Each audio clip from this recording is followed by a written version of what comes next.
The woman's bare feet left crimson prints in the snow as she ran through the mountain pass, her breath coming in ragged gasps that tore at her throat, while the bitter wind of December 1882 cut through her thin cotton dress like knives. Rosalind Abbott had been running for 3 days now, ever since she had escaped from the wagon that was taking her north to marry a man she had never met. A cattle baron twice her age who had paid her deceased father's debts in exchange for her hand.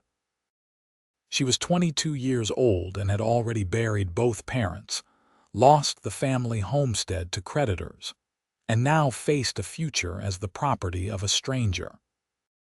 So when the wagon wheel had broken on a rocky stretch of road, and the driver had gone to inspect the damage, she had slipped away into the wilderness, choosing the uncertain mercy of the mountains over the certain misery of a loveless marriage. But she had not anticipated how quickly winter could turn deadly in the high country near Raton, New Mexico. The snow had started falling the second night, and by morning her shoes had fallen apart completely, the cheap leather splitting and the soles coming loose. She had been forced to abandon them and continue barefoot, wrapping her feet in strips torn from her petticoat, but even those had long since shredded away against the rocks and ice. The cold had stopped hurting hours ago, which she knew was a bad sign. Her feet were numb, her hands were numb, and she could barely feel her face anymore. She stumbled through a drift that came up to her knees, fell forward onto her hands, and pushed herself back up with a whimper of pain. Behind her, she thought she could hear voices calling, searchers sent by her intended husband to bring back his purchased bride.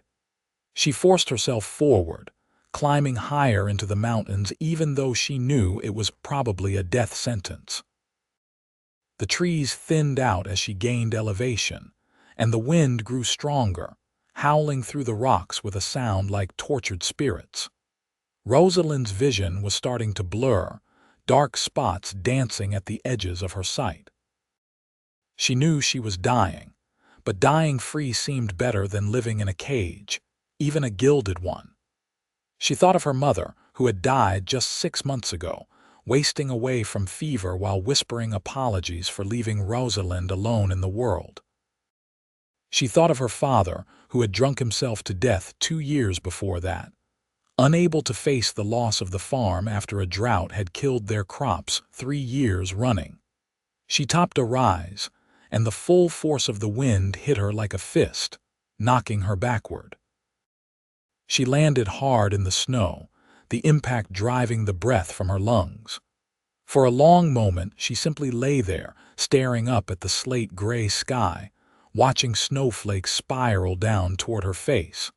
It would be so easy to just close her eyes and let the cold take her. So easy to stop fighting. But something in her refused to surrender. With a groan of effort, she rolled onto her stomach and pushed herself to her hands and knees. Her palms were bleeding, she noticed distantly, leaving red smears in the pristine white snow. She got one foot under her, then the other, and staggered upright, swaying like a drunkard. That was when she saw the rider.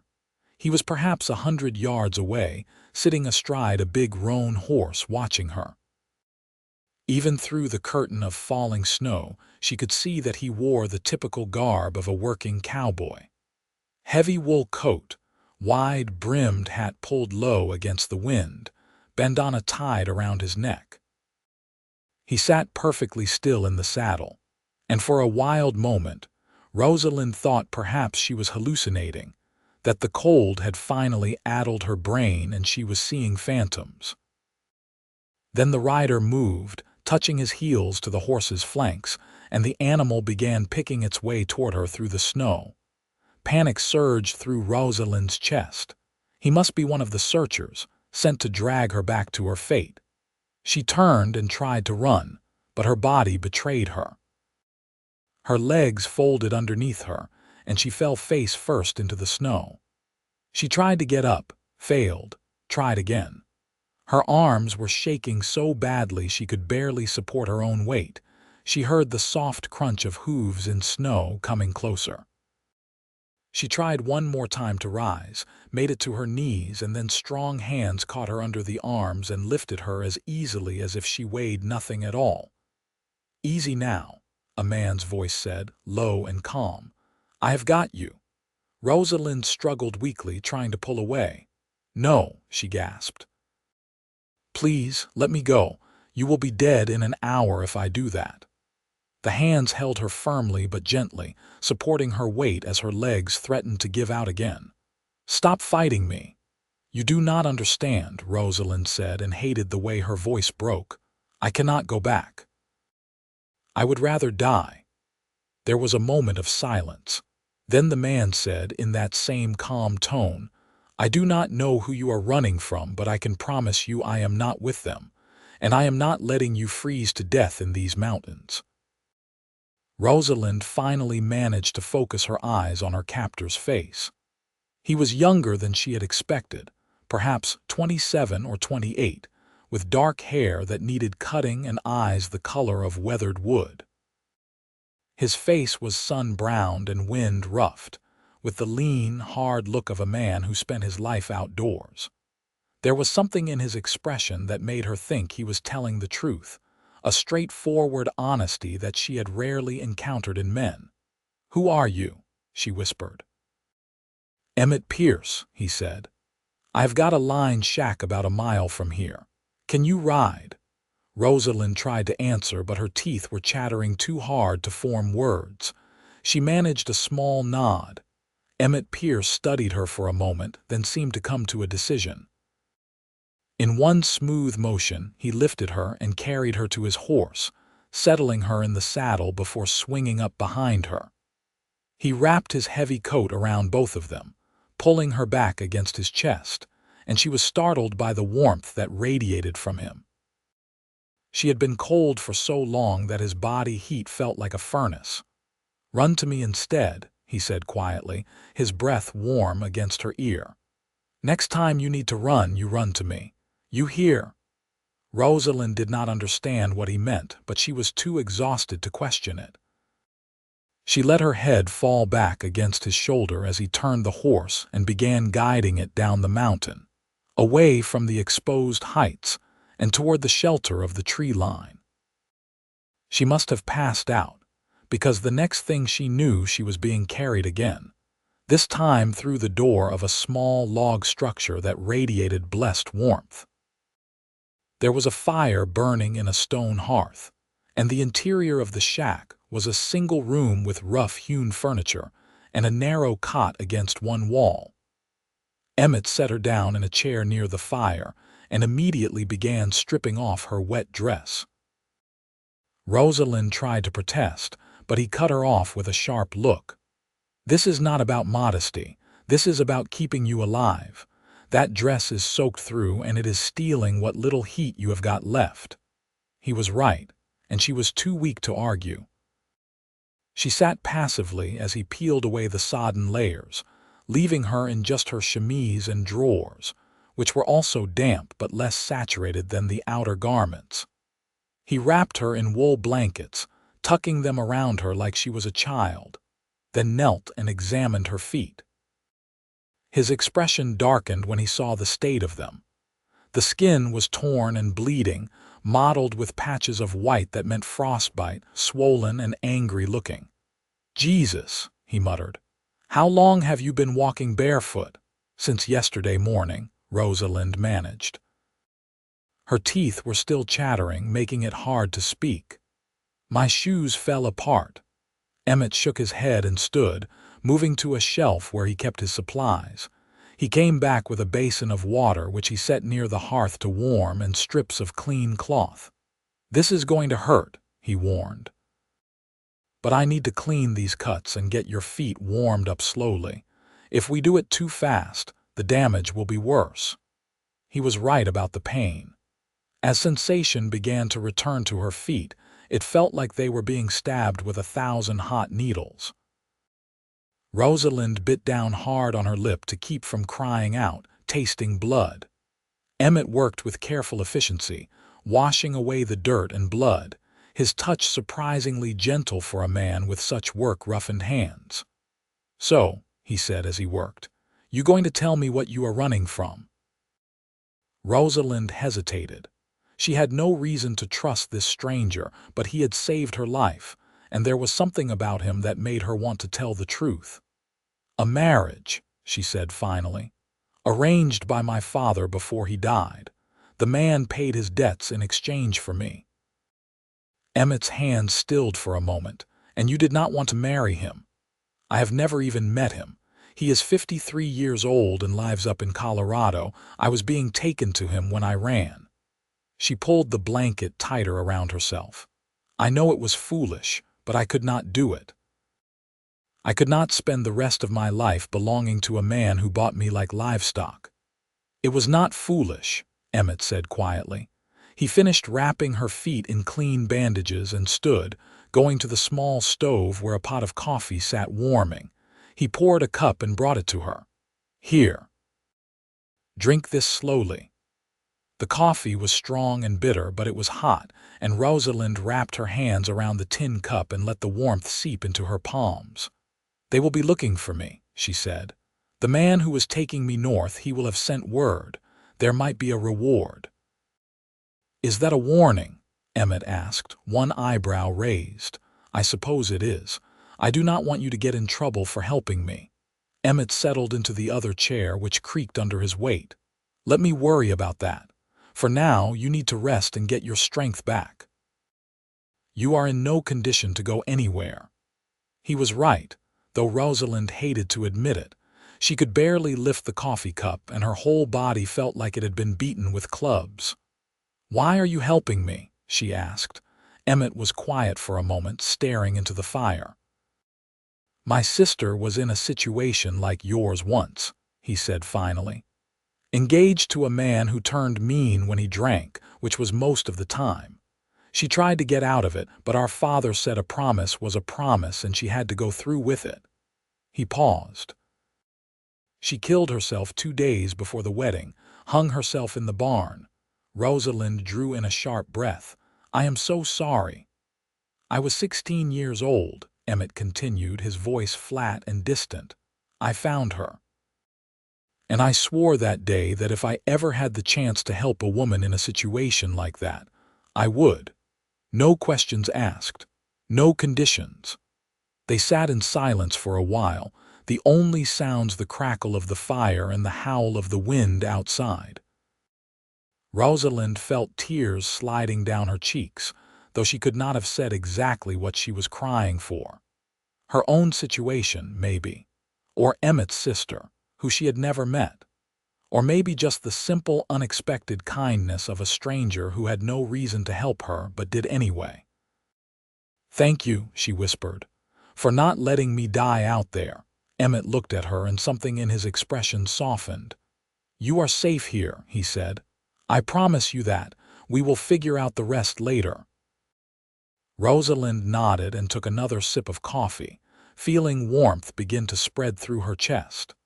For the first time in days, she allowed herself to believe that maybe, just maybe, she would survive this after all. The storm continued for 2 more days, keeping them trapped in the line shack. Emmett gave Rosalind his cot and made himself a bedroll near the fire, insisting that she needed the better rest to recover.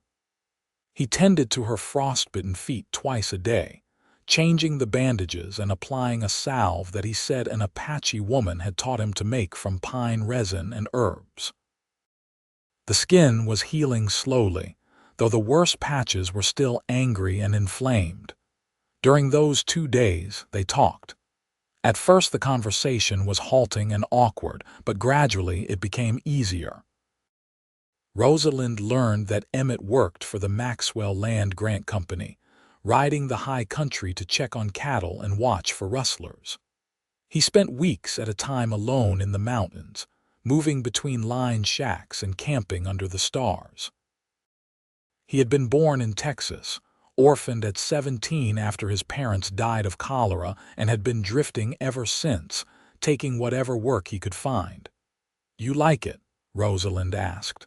"Being alone so much," Emmett shrugged. It suits me. I am not much good with people. But the mountains, the cattle, the horses that I understand, they do not lie to you or make promises they cannot keep. That sounds lonely. Maybe, he admitted, but lonely is better than being trapped in a life that is killing you by inches. Rosalind thought she understood what he meant. She told him about her own life, growing up on a hardscrabble farm in eastern New Mexico, watching her father slide into despair and drink after the drought ruined them, nursing her mother through her final illness. She told him about the creditors who had come after her father's death, the debts that had piled up, the cattle baron who had offered to settle everything in exchange for a wife. "His name is Walter Grantham," she said. "He owns half of southern Colorado, from what I have been told. Mines, cattle, timber. He is rich enough to buy whatever he wants." "Including you," Emmett said, his voice tight with anger. "I did not have a choice. The debts would have sent me to prison, and there was nowhere else to go, no family left who could take me in." She wrapped her arms around herself. "I thought maybe I could learn to live with it. But when the wagon came to take me north and I saw the driver looking at me like I was cargo he was transporting, something inside me just broke. I could not get in that wagon. I could not do it. So you ran." "So I ran," she agreed. "Straight into a blizzard with no plan and no supplies. Not my finest moment of decision-making." To her surprise, Emmett smiled. It was the first time she had seen him smile, and it transformed his whole face, making him look younger and less severe. "I do not know," he said. "I think it took courage to run. Most people would have just accepted their fate, or common sense not to run into a mountain winter in a cotton dress." "Well, yes, that too." His smile widened into something close to a grin, but still, courage. On the third day, the storm broke. Rosalind woke to sunlight streaming through the small window, and when she hobbled to the door, she found the world outside transformed into a wonderland of white. The snow was knee-deep, glittering in the sun like diamonds, and the sky was a blue so pure and clear it almost hurt to look at. Emmett was outside chopping wood, his breath puffing white in the cold air. He looked up when he heard the door open and immediately strode over. "You should not be putting weight on those feet yet," he said, but his tone was more concerned than scolding. "I needed to see the sun," Rosalind said. "I was starting to feel like I might never see it again." He studied her face for a moment, then nodded. "Fair enough. But get back inside before you catch your death." She obeyed, settling back in the chair by the fire while Emmett brought in the wood and stacked it beside the hearth. As he worked, Rosalind found herself watching him, noticing the efficient grace of his movements, the strength in his shoulders and arms. He was a handsome man, she realized, though in a rough, unpolished way that was very different from the few gentlemen she had known. There was nothing soft about Emmett Pierce, but there was a fundamental decency that showed in every action. "The pass will be clear enough to ride by tomorrow," Emmett said, interrupting her thoughts. "We need to talk about what happens next." Rosalind's stomach clenched with anxiety. "I suppose I need to keep running." "Where?" Emmett asked bluntly. "You have got no money, no supplies, and you are in no condition to travel, and winter is only going to get worse from here." "Then what do you suggest?" Rosalind heard the sharpness in her own voice and immediately regretted it. "I am sorry. I know you are trying to help." Emmett sat down across from her, his expression serious. "I have got a proposition for you. Hear me out before you answer." She nodded warily. "There is a ranch down in the valley, about 10 miles from Raton. Belongs to a widow named Catherine Parker.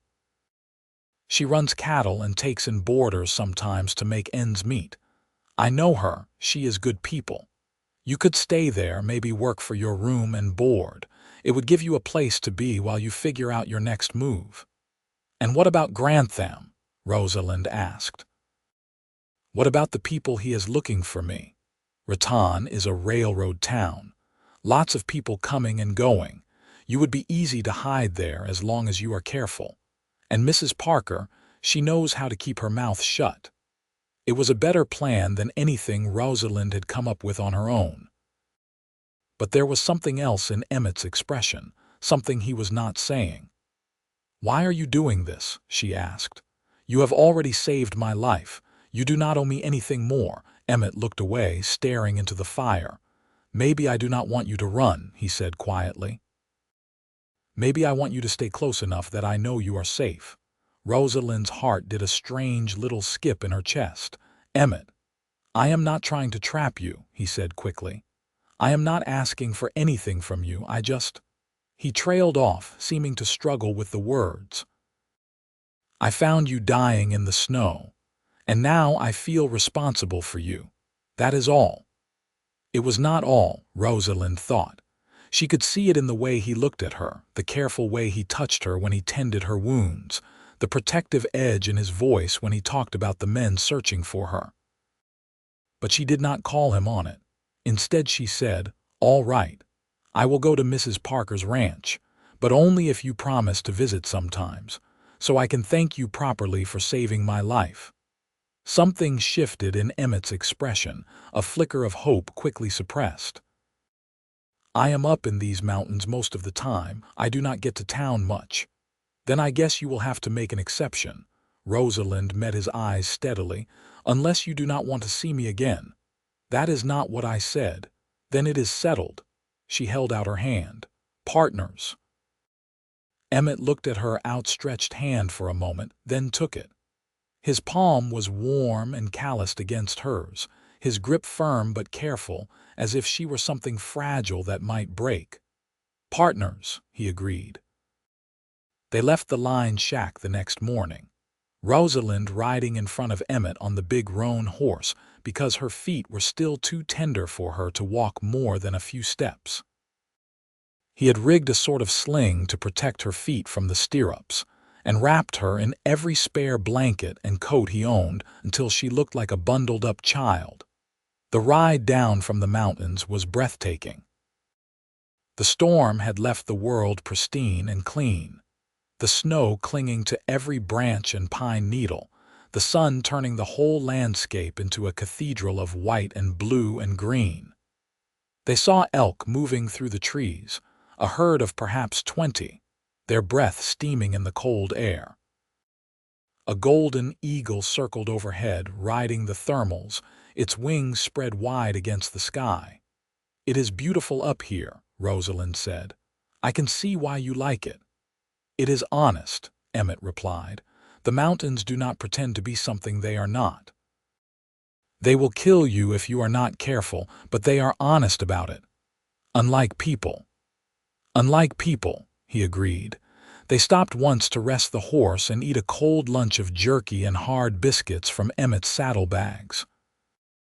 While they ate, Emmett told her about the land they were passing through, pointing out landmarks and telling stories about the territory. He showed her where he had once tracked a mountain lion for 3 days after it had taken down a calf, and the spot where he had found a vein of quartz that glittered like captured starlight. "You love it here," Rosalind said. It was not a question.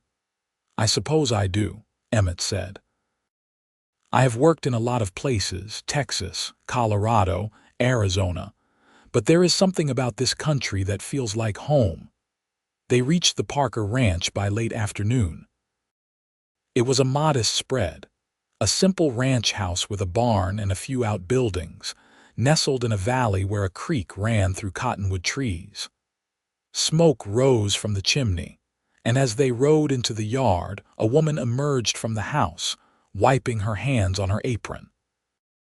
Catherine Parker was perhaps 50 years old, with iron-gray hair pulled back in a no-nonsense bun, and the weathered face of someone who had spent a lifetime working under the sun. But her eyes were kind, and when Emmett explained the situation, omitting no details, she simply nodded and said, "Of course she can stay. The poor girl looks half frozen. Bring her inside, Mrs." Parker put Rosalind in a small but clean room at the back of the house and insisted she get into a real bed immediately. "You can tell me your story later," she said briskly. "Right now you need rest and hot food. Emmett, make yourself useful and bring up some water from the well." Emmett obeyed without argument, and Rosalind realized that he must know Mrs. Parker quite well to take orders from her so easily. She learned later that Catherine Parker had given Emmett his first job when he had drifted into New Mexico 5 years ago, and he had been loyal to her ever since. Over the next few days, Rosalind settled into life at the Parker Ranch. Her feet healed slowly, the worst of the frostbite fading to pink new skin that was tender but no longer agonizing. Mrs. Parker was a brisk, practical woman who asked no prying questions and expected everyone to pull their weight. As soon as Rosalind could walk without limping, she was put to work helping with the household chores, cooking and cleaning and helping to care for the chickens and the milk cow. It was hard work, but honest work, and Rosalind found she did not mind it. After months of feeling helpless and trapped, it was good to feel useful again. Mrs. Parker paid her a small wage in addition to her room and board, and Rosalind began to save it carefully, thinking about the future for the first time in a long while. Emmett came down from the mountains every week or so, ostensibly to check on Mrs. Parker's stock and make sure she had enough firewood cut for the winter. But Rosalind noticed that he always found time to sit with her in the kitchen, drinking coffee and talking about everything and nothing. They spoke about books, though neither of them had much education. They spoke about the territory and its history, the wars with the Apache and the coming of the railroad. They spoke about their dreams, the things they hoped for even if they seemed impossible. "I want to see the ocean someday," Rosalind confessed one evening. They were sitting on the porch, watching the sun set over the mountains in a blaze of gold and crimson. "I have never seen anything bigger than the Pecos River, and I want to know what it is like to stand beside something so vast it has no end." "The ocean is beautiful," Emmett said. "I saw it once, down in Galveston. It is like the mountains, honest and dangerous and bigger than anything human." "What do you want?" Rosalind asked. "If you could have anything in the world, what would it be?" Emmett was quiet for a long time, his expression distant. "I want a place of my own," he said finally. "Not much, just a few acres somewhere in these mountains. A cabin, some horses, maybe a small herd of cattle. A place where I could put down roots and stop drifting. That does not sound like much to ask for. It is more than I have got right now." He glanced at her, then away. "And maybe someday someone to share it with, but that is probably asking for too much." Rosalind's heart was beating fast. "I do not think it is too much," she said quietly. "Everyone deserves to have someone." Emmett looked at her then, really looked at her, and the intensity in his eyes made her breath catch. "Rosalind." But before he could say whatever he had been about to say, Mrs. Parker called from inside the house, asking Rosalind to help with dinner, and the moment was broken. Winter deepened. The first snow fell in Raton in early January, and the mountains became impassable for weeks at a time. Emmett stayed at the ranch during the worst of the weather, sleeping in the barn and helping Mrs. Parker with the heavy work of keeping the stock fed and watered. Rosalind found herself looking forward to seeing him each morning, the way his face lit up when he saw her, the sound of his laugh when she teased him about his terrible cooking. She was falling in love with him. She realized one night as she lay in bed listening to the wind howl around the eaves. It had happened so gradually she had barely noticed, like the slow changing of seasons, but now it was undeniable. She loved the way he moved, easy and confident in his own skin. She loved his quiet competence, the way he could fix anything with his hands. She loved his gentleness with animals and his unexpected sense of humor. She loved the way he looked at her, like she was something precious and rare. But she did not know if he felt the same way, and she was afraid to ask. Afraid of ruining the friendship they had built. Afraid of seeming forward or desperate. Afraid that maybe his protectiveness toward her was only the fulfillment of the promise he had made to himself after his sister's death. The question was answered for her on a February afternoon when a stranger rode into the ranch yard. Rosalind saw him from the kitchen window and felt her blood turn to ice. The man was big and broad-shouldered, wearing an expensive wool coat and riding a horse that must have cost more than most working men earned in a year. But it was not his appearance that frightened her.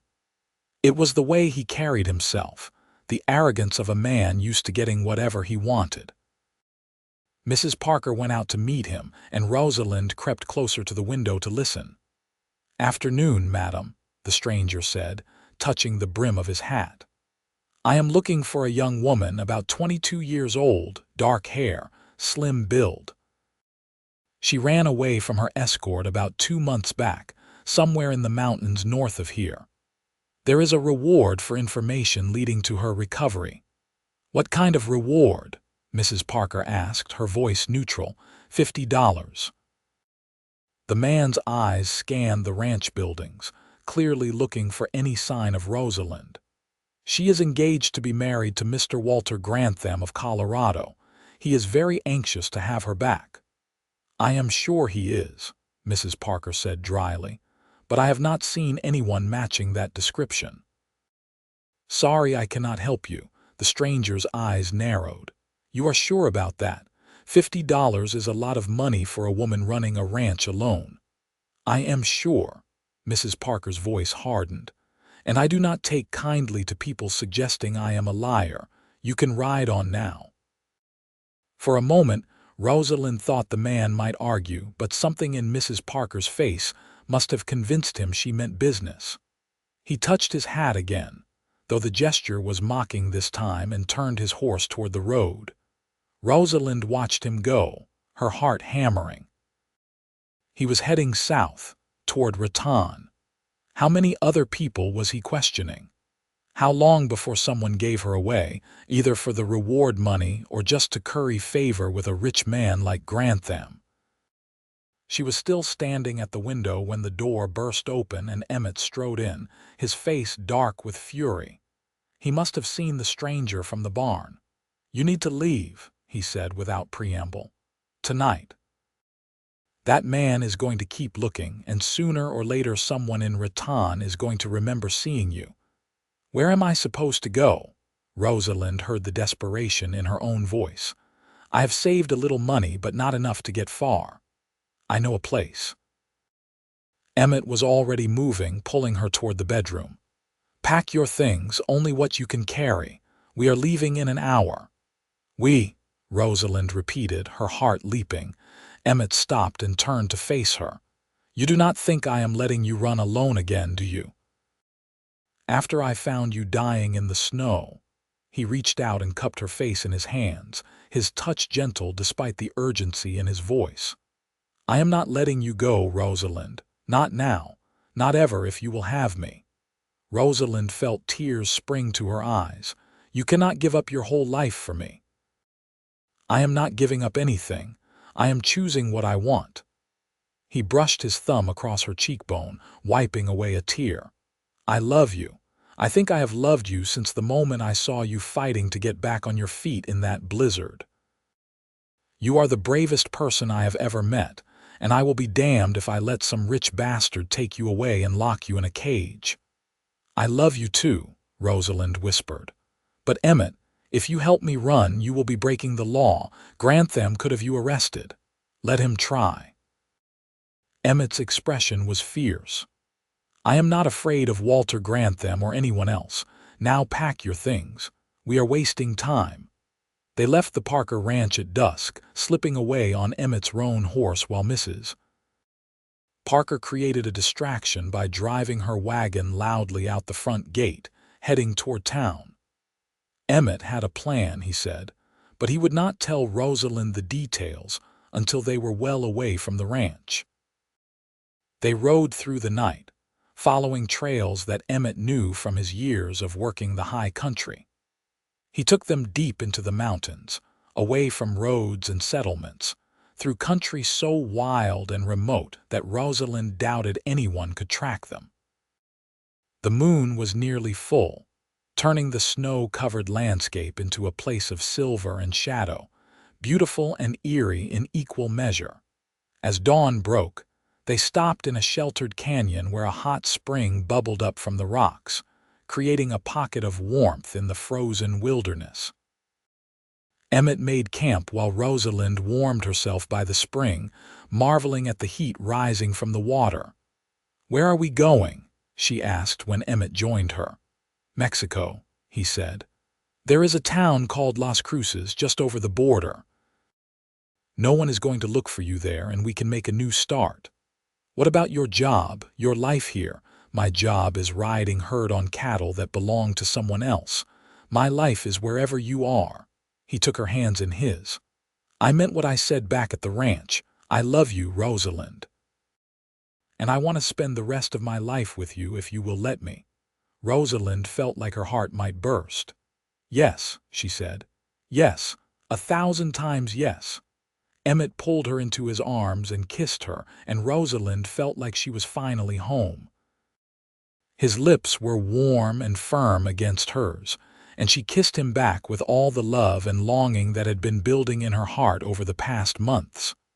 When they finally broke apart, both breathless, Emmett rested his forehead against hers. "We should keep moving," he said reluctantly. "We are not safe yet." "I know." But Rosalind stole one more kiss before she let him go, wanting to hold onto this moment for as long as possible. They traveled for 3 more days, always moving south and west, staying in the wild country where few people ventured. Emmett proved to be an expert guide, finding water and shelter even in the harshest terrain, keeping them fed with game he shot and cooked over carefully hidden fires. At night, they slept wrapped in blankets under the stars, and Emmett held Rosalind close, keeping her warm with his body heat. On the 4th day, they descended from the mountains into the desert country of southern New Mexico. The landscape changed dramatically, the pines and snow giving way to scrub brush and red rock, vast open spaces under a sky so blue it seemed unreal. It was warmer here, the sun beating down with an intensity that made Rosalind grateful for the wide-brimmed hat Emmett had bought for her from a trader they had met on the trail. They stopped in a small town called Mesilla, where Emmett knew a priest who asked no questions and married them in a simple ceremony in the adobe church. Rosalind wore a dress that Mrs. Parker had packed in her saddlebags, a simple blue calico that had belonged to Catherine's daughter. Emmett wore his cleanest shirt and the suit jacket he had brought from Texas years ago. They had no rings, but the priest blessed them anyway, and when Emmett kissed his bride, Rosalind felt like the luckiest woman alive. They crossed into Mexico 2 days later, riding over the border at a quiet crossing where the guards waved them through with barely a glance. Las Cruces proved to be a bustling town with a mix of Mexican and American settlers, a place where people came to start over and did not ask too many questions about each other's pasts. Emmett found them a small house on the edge of town, 2 rooms with thick adobe walls and a courtyard where Rosalind immediately began planning a garden. He took work at a nearby ranch, breaking horses and mending fences, and Rosalind took in sewing and helped the local midwife with births. The pay was modest, but it was enough to live on, and they were together. At night they lay in each other's arms and talked about the future. Emmett was saving money to buy land, he said, a few acres somewhere in the foothills where they could build their own ranch. Rosalind dreamed of a real house with glass windows and a wood floor, a place where they could raise children and watch them grow. "How many children do you want?" she asked one night, tracing patterns on Emmett's chest with her fingertips. "I do not know. How many do you want?" "At least 3. Maybe 4. I was an only child and I always wanted brothers and sisters." Emmett smiled and kissed the top of her head. "Then we will have 4, or 5 or 6 if that is what you want. I will give you whatever makes you happy." "You make me happy," Rosalind said simply. "Everything else is just details." The first year of their marriage was not easy. They were poor, poorer than Rosalind had ever been, scraping by on whatever work they could find. There were nights when they went to bed hungry, and days when Emmett came home so exhausted from breaking horses that he could barely stand. But they were happy in a way that Rosalind had never imagined possible. Every hardship they faced together. Every small victory, every coin saved, every good meal cooked from cheap ingredients was a triumph they shared. In the spring, Rosalind discovered she was pregnant. She told Emmett one evening as they sat in their courtyard, watching the sun set over the desert. He stared at her for a moment, as if he could not quite believe what he was hearing, and then he let out a whoop of joy and picked her up, spinning her around until she was dizzy and laughing. "We are going to have a baby," he said, setting her down carefully as if she might break. "Rosalind, we are going to be parents. Are you happy?" she asked, suddenly nervous. They had never discussed having children so soon. "Happy? I am the happiest man alive." He knelt in front of her and placed his hands gently on her still flat stomach. "Hello in there," he said softly. "This is your papa. I cannot wait to meet you." Rosalind felt tears streaming down her face, but they were tears of joy. This was her family now, Emmett and the child growing inside her, and nothing else mattered. The baby was born in December, a healthy boy with dark hair and lungs like a blacksmith's bellows. They named him James, after Emmett's father, and Emmett proved to be a devoted father from the first moment he held his son. He would pace the floor with James for hours when the baby was fussy, singing old trail songs in a surprisingly good voice, and Rosalind would watch them and feel her heart overflow with love. They had saved enough money by then to buy a small piece of land, 20 acres in the foothills north of Las Cruces. The land came with a spring and good grass, and Emmett spent every spare moment building them a house, hauling stones from the hills and cutting timber from the canyon. It was backbreaking work, but he refused to let Rosalind help beyond bringing him water and food. "You have got a baby to take care of," he said. "That is work enough." By the time James was walking, they had moved into their new house.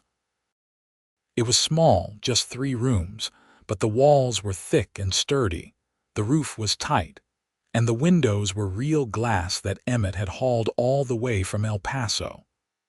Rosalind planted a garden in the courtyard and filled the house with simple furniture that Emmett built with his own hands. They bought 3 milk cows and a dozen chickens, and Emmett acquired a small herd of cattle through a combination of purchase and barter. The ranch grew slowly over the next few years. Emmett proved to have a talent for working with horses, and ranchers began bringing him their problem animals, horses that bucked or spooked or refused to be ridden.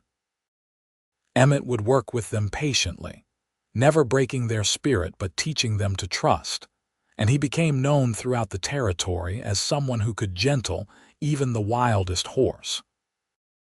Rosalind bore 3 more children over the next 6 years, another boy named Thomas, and then twin girls, Emily and Sarah. The house seemed to burst at the seams with noise and laughter, and the controlled chaos of raising 4 children on a working ranch. Rosalind had never worked so hard in her life, cooking and cleaning and teaching the children their letters, helping Emmett with the stock when she could, tending her garden and putting up preserves for the winter. But she had also never been happier. This was the life she had dreamed of during those dark days when she had thought she would be forced to marry Walter Grantham. A life full of love and purpose, and the satisfaction of building something with her own hands. One evening, when the children were finally asleep and she and Emmett were sitting on the porch watching the stars come out, Rosalind said, "Do you ever think about that day I was running in the snow?" "All the time," Emmett admitted. "I think about what would have happened if I had ridden a different route that day, if I had missed you by an hour or even a few minutes." "I would have died," Rosalind said simply, "but you found me. You saved me." "You saved yourself," Emmett corrected. "You were the one who had the courage to run in the first place. I just gave you a place to run to." "Run to me instead," Rosalind quoted softly, remembering the words he had spoken that first day when she had been half frozen and terrified. "That is what you said. And I did run to you and you caught me." Emmett pulled her close, wrapping his arm around her shoulders. "And I am never letting you go." They sat in comfortable silence for a while, listening to the night sounds of the desert, the distant yip of coyotes and the soft rustle of wind through the sage. Rosalind thought about how much her life had changed since that desperate day in the mountains. She had been running away from something then, fleeing in blind panic with no plan and no hope. But now she had something to run toward, a life and a family and a home that was truly hers. "I love you," she said, turning to kiss Emmett's cheek. "I do not think I tell you that enough." "You tell me every day," Emmett said, "in 100 different ways, in the way you smile when I come in from the range, in the way you touch my hand when you pass me at the table, in the way you have built this life with me, brick by brick and day by day." He turned to face her, his eyes serious. "You are the best thing that ever happened to me, Rosalind Pierce, and I thank God every day that I was riding that mountain on that particular afternoon." "So do I," Rosalind whispered. "So do I." The years passed in the way that years do when life is full and busy, each day flowing into the next in a river of small joys and challenges. The children grew, learning to ride and rope and help with the work of the ranch. James proved to have his father's way with horses, while Thomas was fascinated by the mechanics of things and spent hours taking apart and reassembling anything he could get his hands on. The twins were inseparable, a matched pair of mischief and giggles who drove their brothers crazy and had their father wrapped around their little fingers. Emmett's reputation as a horse trainer grew, and he began breeding his own stock, crossing the tough mustangs of the territory with blooded horses he bought from dealers in El Paso. The ranch prospered modestly, never making them rich but providing a comfortable living and the satisfaction of owning something they had built with their own hands. When James was 12, a letter arrived that nearly shattered Rosalind's peace. It was from a lawyer in Colorado, informing her that Walter Grantham had died of apoplexy, and that his estate had no claim on her as his will had made no mention of the engagement. The lawyer stated that the matter was considered closed and no further action would be taken. Rosalind stared at the letter for a long time, feeling a complicated mixture of emotions. Relief, certainly. The threat that had hung over her head for all these years was finally gone. But also a strange kind of pity for the man she had never met, who had died alone and unloved, unable to buy the one thing he had wanted most. She showed the letter to Emmett that evening, and he read it carefully before handing it back. "How do you feel?" he asked. "Free," Rosalind said after a moment's thought. "I have been free for years, really, but this makes it official. There is no one looking for me anymore, no one who can take me away from you and the children." "No one was ever going to take you away from me," Emmett said firmly. "I would have fought an army before I let that happen. I know." Rosalind folded the letter carefully and fed it into the stove, watching the paper catch fire and curl into ash. "But it is good to know I do not have to ask you to." That summer, they took the children on a trip to California, wanting to show them the ocean that Rosalind had dreamed of seeing when she was young. They traveled by train, which was an adventure in itself for children who had spent their entire lives on a ranch in the desert. The twins pressed their faces to the windows, exclaiming over every new sight, while James tried to act grown-up and unimpressed, though Rosalind caught him staring wide-eyed at the mountains as the train climbed through the passes. The ocean was everything Rosalind had imagined and more.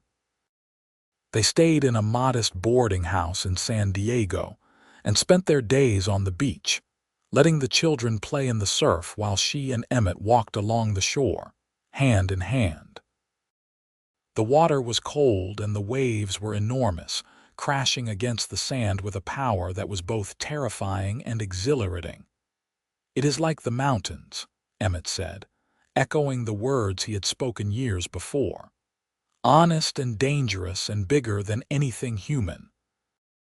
"But beautiful," Rosalind added. She turned to look at him, at the man who had saved her life and given her everything she had ever wanted. He was older now, his dark hair showing threads of gray, his face lined from years of working in the sun.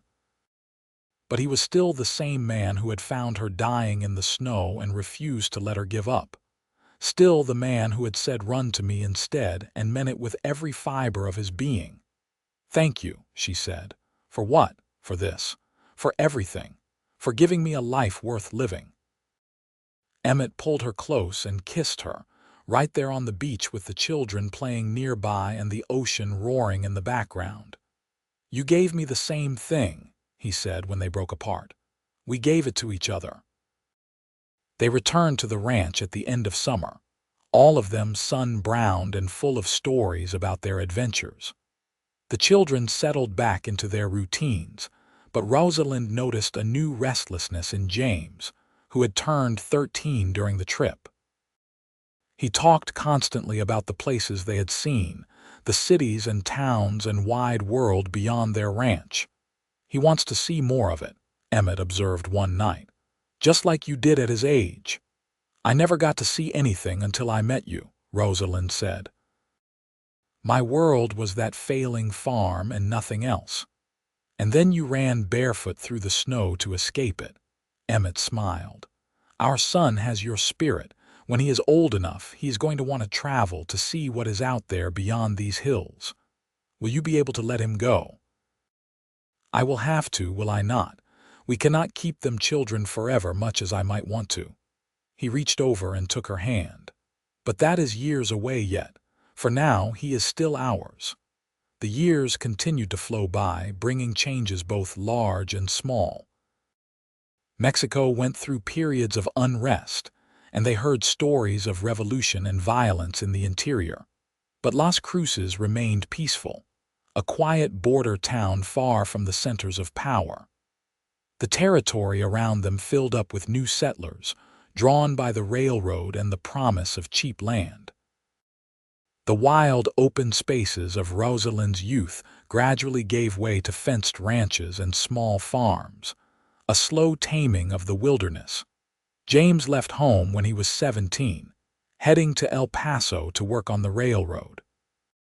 It broke Rosalind's heart to watch him ride away, but she hid her tears until he was out of sight, then cried on Emmett's shoulder while he held her and murmured that their son would be fine, that they had raised him well and he would make his way in the world. Thomas followed his brother 3 years later, taking a job as a mechanic in a factory that made farm equipment. The twins stayed longer, but eventually they too found their paths.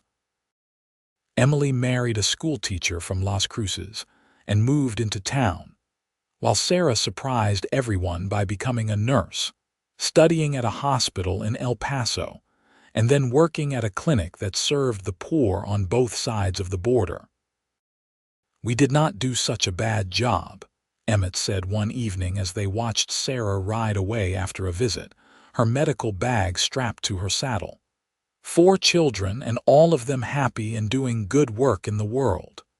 We did very well, Rosalind agreed. She leaned against him, feeling the solid warmth of his body, the steady beat of his heart. They were both in their 50s now, no longer young but not yet old, their children grown and starting families of their own. The ranch was paid off and running smoothly, providing them with a comfortable income. They had built a good life together, better than either of them had dared to hope for during those desperate days in the mountains. "You ever have regrets?" she asked. "About helping me that day? About giving up your old life?" "Not for 1 second," Emmett said firmly. "Everything good in my life started the day I found you in that blizzard. You and the children, this ranch, the life we have built together. All of it stems from that one moment when I decided not to ride on by." "I was so scared," Rosalind admitted. "I thought I was going to die, and then I thought you were going to take me back to Grantham. I could not believe it when you helped me instead. I saw you trying to stand up even though you could barely move. I saw you fighting to keep going even though you were dying, and I knew that anyone with that much courage deserved a chance at a better life." He kissed the top of her head. "I am just grateful I was the one who got to give it to you." They sat on the porch as the sun set, painting the sky in shades of orange and purple and gold, the same way they had sat countless times over the years. Rosalind thought about the journey that had brought her to this moment, from that terrified girl running barefoot through the snow to the woman she was now, secure in the love of her husband and the knowledge that she had made a good life for herself and her family. "Tell me again," she said softly. "Tell me what you said that first day." Emmett smiled, knowing what she wanted to hear. "Run to me instead," he said, his voice warm with love. "Next time you need to run, you run to me." "And I did," Rosalind said. "I ran to you and you caught me and you kept me safe." "Always," Emmett promised. "For as long as I am breathing, I will keep you safe." The stars began to come out one by one, pinpricks of light against the darkening sky. Rosalind watched them appear, thinking about all the nights she had watched the stars with Emmett over the years, the thousands of moments that had accumulated into a lifetime. Each moment precious, each one a gift that she had never expected to receive. "I love you," she said, "not for the first time and certainly not for the last." "I love you too," Emmett replied, pulling her closer. "From the mountains to the ocean, from the first moment to the last, I love you." They sat together in the darkness, 2 people who had found each other against all odds, who had built something beautiful and lasting from the ashes of their broken pasts. The desert night wrapped around them like a blessing, warm and peaceful, full of promise. And somewhere in the distance, a coyote howled, the wild sound carrying across the empty spaces, a reminder that the world was still vast and full of wonder, still waiting to be explored by those brave enough to venture into it. But Rosalind had already had her great adventure. She had run barefoot through snow, had been caught by a cowboy who taught her that running towards something could be braver than running away. She had built a family and a home and a life that was entirely her own, earned through courage and hard work and the kind of love that only comes once in a lifetime. The years passed, and Rosalind and Emmett grew old together on their ranch in the foothills. Their children gave them grandchildren, and those grandchildren filled the house with noise and laughter during holidays and visits. James became a successful railroad manager, Thomas opened his own machine shop, Emily taught school while raising her own family, and Sarah continued her work as a nurse, eventually opening a small clinic of her own. Emmett taught his grandsons to rope and ride, passing on the skills he had learned over a lifetime of working with horses. Rosalind taught her granddaughters to cook and sew and garden, but also taught them to be strong, to stand up for themselves, to never let anyone make them into something they did not want to be. "Tell us the story," the grandchildren would beg. "Tell us about how Grandpa saved you from the snow." And Rosalind would tell them, editing out the darker parts but keeping the essential truth, that she had been running away from a life that would have destroyed her, and that their grandfather had given her the courage to run toward something better instead. What is the moral of the story? One of the granddaughters asked once. Rosalind thought about it. "I suppose the moral is that sometimes the bravest thing you can do is ask for help, and that there are good people in the world who will help you if you let them." "Your grandmother is too modest," Emmett interjected. "The real moral is that courage comes in many forms. It took courage for her to run in the first place. It took courage for her to trust me when she had no reason to. And it took courage for both of us to build this life together, brick by brick and day by day." "We helped each other," Rosalind said, reaching for Emmett's hand. "That is what people who love each other do." On their 50th wedding anniversary, their children threw them a party at the ranch. The whole family came, 4 children and their spouses, 12 grandchildren ranging in age from 5 to 22, and even a few great-grandchildren, tiny babies who Rosalind held with trembling hands, marveling at how something so small could contain so much potential. There was food and music and dancing, and as the sun set, Emmett led Rosalind out onto the makeshift dance floor in the courtyard. She was 72 years old now, her dark hair gone gray, her body bent slightly with age and arthritis. But when Emmett took her in his arms and they began to sway to the music, she felt like that young woman again, full of hope and love and the joy of being alive. 50 years, Emmett murmured in her ear. "Who would have thought it?" "I would have," Rosalind said. "The moment you wrapped that coat around me and told me I was safe, I knew I wanted to spend the rest of my life with you. Even though I was just a drifting cowboy with nothing to my name, especially because of that. You were honest and good and brave enough to help a stranger for no reason, except that it was the right thing to do. That told me everything I needed to know about the kind of man you are." They danced until the music ended, and then they stood together in the courtyard, surrounded by their family, watching the stars come out.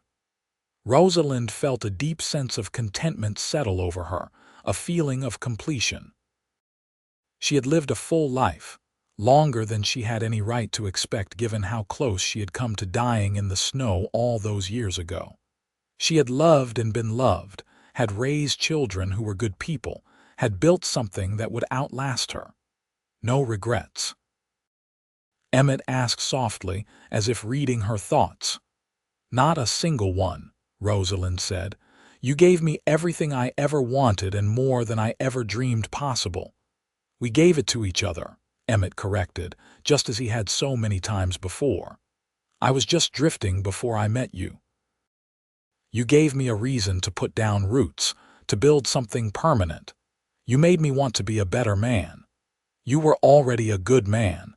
I just gave you someone to be good to."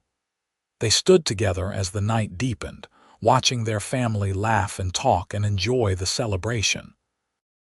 This was their legacy, Rosalind thought. Not the ranch or the house or any material thing, but this family, these people who carried their love forward into the future. Emmett lived to be 78 years old, and he remained strong and active almost until the end. He died peacefully in his sleep one spring morning, with Rosalind holding his hand and the sun streaming through the window of their bedroom. She kissed his forehead and whispered that she loved him, and then she sat beside him for a long time, remembering all the years they had shared. The family wanted her to move into town to live with one of the children where they could take care of her. But Rosalind refused. This ranch was her home, the place she and Emmett had built together, and she was not leaving it. She hired a young couple to help with the heavy work, but she continued to tend her garden and care for her chickens and live her life on her own terms. She lived for 5 more years after Emmett's death, years that were bittersweet but not unhappy. She missed him with an ache that never quite faded, but she also felt his presence everywhere she looked. In the house he had built with his own hands, in the horses in the pasture, descendants of the animals he had trained, in the faces of their grandchildren and great-grandchildren, who all carried something of him in their features or mannerisms. On quiet evenings, she would sit on the porch and remember. She would remember running barefoot through the snow, terrified and alone, thinking she was going to die. She would remember the moment she saw Emmett sitting on his horse, watching her, and the way her heart had leaped with hope and fear. She would remember his words, "Run to me instead." And she would remember how her whole life had changed in that instant, how she had found love and safety, and a future she had never imagined possible. Rosalind Abbott Pierce died in her sleep on a cool October night, 3 months past her 83rd birthday. She was found the next morning by her granddaughter Sarah, who had come to check on her. Rosalind looked peaceful, Sarah said later, like she had simply drifted off into a pleasant dream. They buried her beside Emmett in the small cemetery on the hill above the ranch, under a cottonwood tree that he had planted the year they had moved into their house. The whole family came for the funeral, 4 generations gathering to say goodbye to the woman who had been the heart of their family. James, who was 60 years old now and gray-haired himself, spoke at the funeral. "My mother was the bravest person I ever knew," he said. "She taught us that courage is not the absence of fear, but the willingness to keep moving forward even when you are terrified. She taught us that love is a choice you make every day, not just a feeling. And she taught us that it is never too late to start over, to choose a different path, to run toward something better." He paused, looking out over the assembled family. "She told me once about the day my father found her in the mountains. She said she had been ready to die, but he gave her a reason to live. And then she spent the rest of her life proving that she deserved that second chance. She built this family, this ranch, this legacy of love that we all share. And I think that is the greatest tribute we can give her, to live our own lives with the same courage and grace that she showed us." After the funeral, the family gathered at the ranch house for a meal, sharing stories and memories of Rosalind. They talked about her garden, which always seemed to produce more vegetables than anyone else's. They talked about her cooking, especially her apple pie, which had won ribbons at the county fair.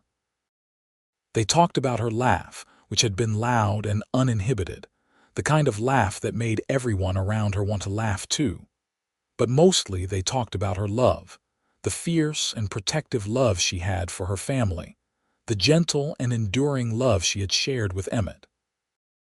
It was a love that had started in the most unlikely of circumstances, born out of desperation and chance, and one man's decision to help a stranger. But it had grown into something strong and lasting, a foundation upon which an entire family had been built. Sarah, who had been named her grandmother's executor, found a letter among Rosalind's things a few days after the funeral.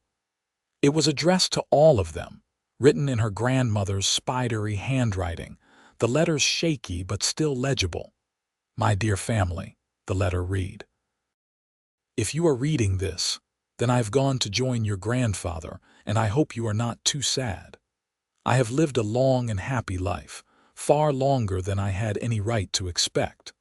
I want you to know how proud I am of all of you, how grateful I am for every moment we shared. I want to tell you one last time the story of how your grandfather saved my life, because I think it is important that you understand the truth of it. He did not just save me from freezing to death in those mountains. He saved me from a life of misery and despair. He gave me the courage to believe that I deserved better, that I was worth saving. And then he spent 50 years proving to me every single day that I had made the right choice when I trusted him. I hope that all of you find that kind of love in your own lives. The kind of love that makes you braver and stronger and better than you ever thought you could be. The kind of love that turns tragedy into triumph and despair into hope. Your grandfather taught me that love is not about grand gestures or romantic words. It is about showing up every day and choosing each other, even when it is hard, even when you are tired, even when life throws obstacles in your path. Take care of this ranch if you can. It is the place where your grandfather and I built our life together, and it holds all our happiest memories. But if you cannot keep it, if you need to sell it or change it or move on, that is all right too. The ranch was never really about the land or the house. It was about the life we built here, the family we raised, the love we shared, and that goes with you wherever you are. Thank you for being the greatest joy of my life. Thank you for carrying on the legacy that your grandfather and I started. Thank you for being living proof that sometimes the best things in life come from the worst circumstances, that hope can bloom in the most unlikely places. I love you all, more than words can say, and I will be waiting for you along with your grandfather when it is your time to join us. With all my love, Rosalind. The family decided to keep the ranch, at least for now. James retired from the railroad and moved back home, taking over the management of the property with help from his own children and grandchildren. The house was preserved as much as possible, kept just the way Rosalind and Emmett had left it, a living museum of their life together. And every year on the anniversary of Rosalind's death, the family would gather at the ranch for a memorial. They would share a meal and tell stories and watch the sun set over the desert, just as Rosalind and Emmett had done so many times. And they would remember the lesson that their grandparents had taught them through the example of their lives. That love is the most powerful force in the world, that courage comes in many forms, and that it is never too late to choose a better path. The story of the woman who ran barefoot through the snow and the cowboy who saved her became a family legend, passed down through generations. It was told and retold, embellished and refined, until it took on almost mythical proportions. But the essential truth remained the same, that two people who should never have met, who came from different worlds and different circumstances, had found each other against all odds and built something beautiful together. And in the end, that was all that really mattered. Not the hardships they had faced or the obstacles they had overcome, but the love they had shared and the family they had created. That love echoed forward through time, touching lives that Rosalind and Emmett would never meet, shaping futures they would never see.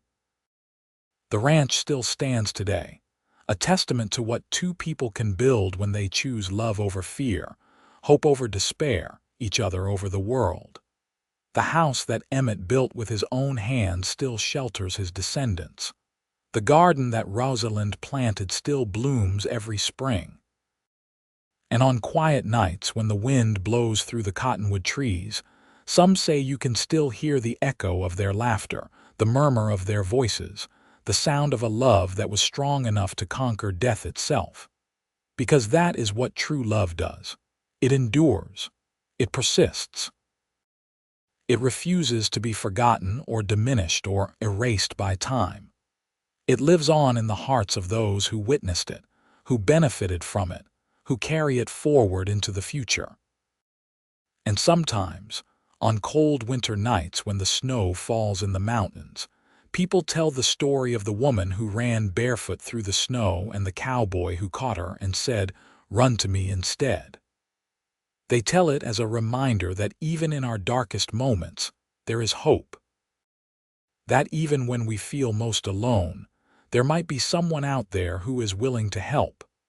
That love can find us in the most unexpected places, at the most unexpected times. And that sometimes the bravest thing we can do is not to run away from our problems, but to run toward the people who love us, trusting that they will catch us when we fall. That was the legacy that Rosalind Abbott Pierce left behind. Not wealth or fame or material success, but a story of courage and love that continues to inspire everyone who hears it. A reminder that even the most desperate circumstances can be transformed by the power of human kindness, that no one is beyond saving, and that love truly can conquer all. The sun sets over the New Mexico desert, painting the sky in shades of gold and crimson and purple, just as it did on that long-ago evening when Rosalind and Emmett first sat together on their porch and talked about their dreams. The land endures, ancient and eternal, witness to countless stories of love and loss and redemption. And somewhere in those mountains where Rosalind once ran barefoot through the snow, the wind whispers through the pines, carrying the echo of a promise made and kept. Run to me instead. Run to me and I will catch you. Run to me and I will keep you safe. Run to me and we will build a life together that will outlast us both, a love that will echo through generations, a story that will never be forgotten. And that promise, made by a cowboy to a desperate woman in the snow, became the foundation of a love that changed everything. It became a family, a ranch, a legacy that continues to this day. It became proof that sometimes the worst moments of our lives are actually the beginning of something beautiful, if we are brave enough to take the hand that is offered to us, if we are willing to trust, if we are ready to run toward love instead of away from fear. That is the story of Rosalind and Emmett Pierce, and it is a story worth remembering,